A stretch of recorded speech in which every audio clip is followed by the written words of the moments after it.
Dear students, आज जो हमारा टॉपिक है internal structure of dicot stem, द्विबीजपत्री जो पादप हैं उनके स्टेम की आंतरिक संरचना के बारे में हम डिस्कस करेंगे।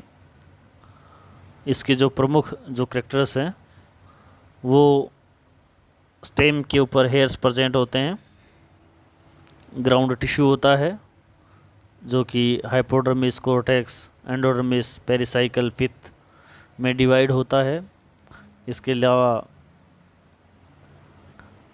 एपिडर्मिस के नीचे जो हाइपोडर्मिस होता है वह कोलेनकाइमेट्स है।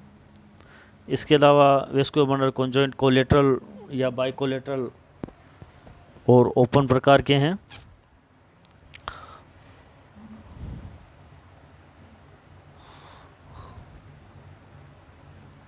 इसमें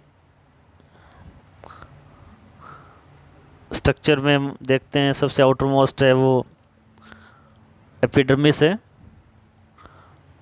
एपिडर्मिस की अगर स्ट्रक्चर देखते हैं तो एपिडर्मिस के ऊपर क्यूटिकल प्रेजेंट है जो कि क्यूटिन की है। इसके अलावा एपिडर्मिस में आउटग्रोथ है जो कि मल्टी सेलुलर हेयर्स प्रेजेंट होते हैं। आपने पढ़ा होगा मोनोकोट के अंदर हेयर्स हैं वो एब्सेंट हैं। इसके अलावा स्टोमेटा प्रेजेंट है। इसके अलावा इसमें हरित लवक हैं वो एब्सेंट होता है। इसके अंदर प्रकाश संश्लेषण का कार्य एपिडर्मिस के द्वारा इसमें नहीं होता। इसके बाद में एपिडर्मिस के बाद में आता है इसमें कोर्टेक्स, जनरल कोर्टेक्स। कोर्टेक्स के अंदर जो आउटर मोस्ट पार्ट है एपिडर्मिस के जस्ट नीचे का जो पार्ट है जो कि कोलेनकाइमेट्स है, स्थूल कोण ऊतक कोशिकाओं का है, जिसे हम हाइपोडर्मिस कहते हैं। हाइपोडर्मिस की जो कोशिकाएं होती हैं उन कोशिकाओं के कोण के एंगल्स के ऊपर स्थूलन होता है। कोलेनकाइमेट सेल्स में किसी प्रकार का अंतर कोशिकीय अवकाश नहीं पाया जाता, अर्थात इंटरसेलुलर स्पेस हैं वो नहीं होता इसके अंदर। बट इसमें हरित लवक प्रेजेंट होते हैं जिसके कारण स्टेम है वो प्रकाश संश्लेषण का कार्य भी इसमें करता है। इसके नीचे हाइपोडर्मिस के नीचे कुछ मर्दूतीय कोशिकाओं का समूह पाया जाता है, कुछ लेयर्स होती हैं जिसे हम जनरल कोर्टेक्स कहते हैं। इसमें इंटरसेलुलर स्पेस प्रेजेंट होते हैं, अंतराकोशिकीय अवकाश प्रेजेंट होता है इसके अंदर। और उसके और नीचे बात करें, कोर्टेक्स के नीचे की बात करें तो एंडोडर्मिस प्रेजेंट होता है। एंडोडर्मिस को हम स्टार्च शीथ भी हम कहते हैं।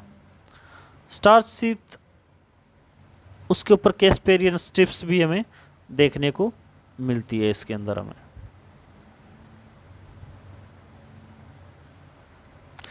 इस डायग्राम में हम देख रहे हैं कि कोर्टेक्स है, उसके नीचे एंडोडर्मिस प्रेजेंट है।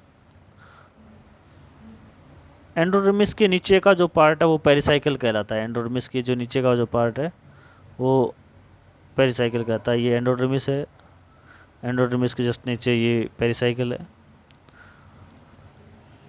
पेरिसाइकल दो प्रकार की भी हो सकती हैं, जिसमें जो फ्लोएम होता है उसके बाहर की जो पेरिसाइकल का जो पार्ट है, जो वेस्कुलर बंडल के ऊपर का जो पेरिसाइकल का जो पार्ट है वो दरडूत की कोशिकाओं का, और जो दो वेस्कुलर बंडल के जो बीच में जो पेरिसाइकल है वो मर्दूत की कोशिकाओं का। इस प्रकार से वो एक प्रकार के हेट्रोजिनस कंडीशन पाई जाती है इनके अंदर। पेरिसाइकल में हमें ये देखने को मिलती है, अर्थात पेरिसाइकल दो प्रकार की भी हमें दो प्रकार के टिश्यू से मिलकर बनी होती है जो कि अल्टरनेट विन्यासित होती हैं। इसके बाद में हम बात करते हैं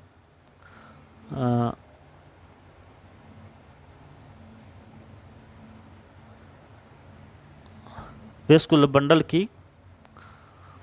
चूँकि हमने मोनोकोट स्टेम के बारे में हमने पढ़ा है कि उसके अंदर वेस्कुलर बंडल स्कैटर्ड पाए जाते हैं, अर्थात बिखरे हुए वेस्कुलर बंडल पाए जाते हैं। बट डाइकोट जो स्टेम होता है, उस डाइकोट स्टेम के अंदर जो वेस्कुलर बंडल होते हैं वो उनका एक पर्टिकुलर अरेंजमेंट होता है, उनका पर्टिकुलर एक व्यवस्थित होते हैं वो। इस डायग्राम में हम देख रहे हैं कि इस प्रकार से एक रिंग शेप में वेस्कुलर बंडल हैं वो प्रेजेंट होते हैं, वलय के अंदर वेस्कुलर बंडल प्रेजेंट होते हैं। इसमें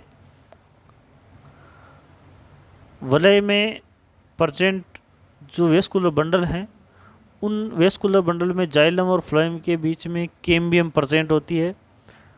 उस कैम्बियम को हम कहते हैं पुलीय कैम्बियम या फेसिकुलर कैम्बियम भी कहते हैं, या हम इसको इंट्राफेसिकुलर कैम्बियम भी कहते हैं, जो जाइलम और फ्लोएम के बीच में यानी वेस्कुलर बंडल में प्रेजेंट होती है।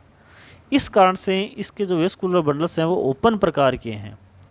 तो इसमें कॉन्जॉइंट हो गया, कोलेटरल हो गया और ओपन हो गया, तो ये कैरेक्टर्स पाए जाते हैं। इसके अलावा एंडार्क कंडीशन है, अर्थात जो प्रोटोजाइलम है वो सेंटर की तरफ प्रेजेंट होता है। इस कारण से ये एंडार्क कंडीशन होती है वेस्कुलर बंडल्स की। वेस्कुलर बंडल के अंदर जाइलम और फ्लोएम प्रेजेंट होता है। जाइलम चूँकि एंजियोस्पर्म है तो उसके अंदर वेसल्स प्रेजेंट हैं, उसके अंदर ट्रेकिड्स प्रेजेंट हैं, उसके अंदर वुड फाइबर हैं, उसके अंदर वुड पेरेन्काइमा है, जिसकी हम डिटेल से स्टडी पहले कर चुके हैं। फ्लोएम की बात करें तो वेस्कुलर बंडल में बाहर की तरफ परिधि की तरफ फ्लोएम प्रेजेंट होता है। फ्लोएम के अंदर सिव ट्यूब सेल्स होती हैं, कंपेनियन सेल्स होती हैं, सहकोशिकाएं कहते हैं जिसको हम, फ्लोएम पेरेन्काइमा होती हैं, फाइबर्स होते हैं। तो इस प्रकार की इनकी स्ट्रक्चर उसमें प्रेजेंट होती है। सबसे जो सेंटर में पाया जाता है उसको हम कहते हैं पित्त। सेंटर वाला जो पार्ट है उसके अंदर पाया जाता है उसको हम कहते हैं पित्त। पित्त की जो सेल्स होती हैं वो सामान्यतः पेरेन्काइमेट्स होती हैं, मर्दूत की कोशिकाएं होती हैं। इन पेरेन्काइमेट सेल्स में इंट्रासेलुलर स्पेस प्रेजेंट होता है। तो इस प्रकार से ये जो डाइकोट स्टेम है उसकी स्ट्रक्चर हमें देखने को मिलती है।